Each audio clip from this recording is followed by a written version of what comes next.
Primeira Carta aos Coríntios, capítulo 7. Quanto ao que vocês me escreveram, é bom que o homem não toque em mulher. Digo que por causa da imoralidade, cada homem tem a sua esposa, e cada mulher tem o seu próprio marido. Que o marido conceda à esposa o que lhe é devido, e também, de igual modo, a esposa ao seu marido. A esposa não tem poder sobre o seu próprio corpo, e sim o marido. E também, de igual modo, o marido não tem poder sobre o seu próprio corpo, e sim a esposa. Não se privem um ao outro, a não ser, talvez, por mútuo consentimento, por algum tempo, para se dedicarem à oração. Depois, retomem a vida conjugal, para que Satanás não tente vocês por não terem domínio próprio. E digo isto como concessão e não como mandamento. Gostaria que todos os homens fossem como eu. No entanto, cada um tem de Deus o seu próprio dom. Um, na verdade, de um modo, outro, de outro. E aos solteiros e às viúvas, digo que lhes seria bom se permanecessem no estado em que também eu vivo. Mas se não conseguem se dominar, que se casem, porque é melhor casar do que arder em desejos. Aos casados, ordeno não eu, mas o Senhor, que a mulher não se separe do marido, mas se ela se separar, que não se case de novo, ou que se reconcilie com o seu marido, e que o marido não se divorcie da sua esposa. Aos outros digo eu, não o Senhor. Se algum irmão estiver casado com uma mulher não crente, e esta concorda em morar com ele, não se divorcie dela. E se uma mulher estiver casada com um homem não crente, e este concorda em viver com ela, que ela não se divorcie do marido. Porque o marido não crente é santificado no convívio da esposa, e a esposa não crente é santificada no convívio do marido crente. Se não fosse assim, os filhos de vocês seriam impuros, porém agora são santos. Mas se o não crente quiser separar-se, que se separe.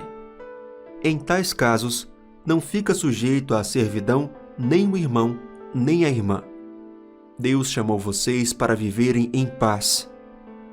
Pois você, ó mulher, como sabe se salvará o seu marido? Ou você, ó marido, como sabe se salvará a sua mulher? No mais que cada um ande segundo o que o Senhor lhe concedeu, conforme Deus o chamou. É isto que ordeno em todas as igrejas. Foi alguém chamado estando incircunciso? Não se faça circuncidar. A circuncisão em si não é nada. A incircuncisão também nada é. Mas o que vale é guardar os mandamentos de Deus. Cada um permaneça na vocação em que foi chamado. Você foi chamado sendo escravo? Não se preocupe com isso. Mas se você ainda pode tornar-se livre, aproveite a oportunidade. Pois quem foi chamado no Senhor sendo escravo, é liberto que pertence ao Senhor. Do mesmo modo, quem foi chamado sendo livre, é escravo de Cristo.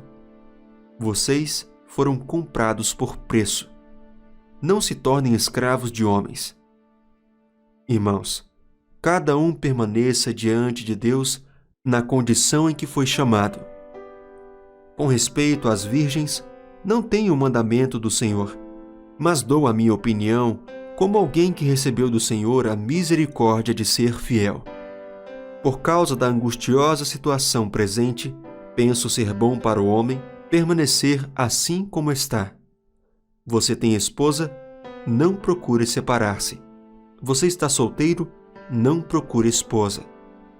Mas se você casar, não estará pecando. E também, se a virgem se casar, não estará pecando. Ainda assim, tais pessoas sofrerão angústia na carne, e eu gostaria de poupar vocês disso. Mas isto digo, irmãos, o tempo se abrevia. Por isso, de agora em diante, não só os casados sejam como se não fossem casados, mas também os que choram como se não chorassem, os que se alegram como se não se alegrassem, e os que compram como se nada possuíssem, e os que se utilizam deste mundo como se não fizessem uso dele, porque a aparência deste mundo passa. O que eu realmente quero é que vocês fiquem livres de preocupações. Quem não é casado cuida das coisas do Senhor, de como agradar ao Senhor. Mas o que se casou cuida das coisas do mundo, de como agradar à esposa. E assim está dividido. Também a mulher, tanto a viúva como a virgem, cuida das coisas do Senhor, para ser santa, assim no corpo como no espírito. Mas a mulher casada se preocupa com as coisas do mundo, de como agradar ao marido. Digo isto para o próprio bem de vocês, não para impor limitações, mas tendo em vista o que é decente e para que vocês possam se consagrar ao Senhor, sem distração alguma. Mas se alguém julga que trata de modo impróprio a sua virgem, se ela estiver passando a flor da idade, e se as circunstâncias o exigem, faça o que quiser. Não peca, que casem.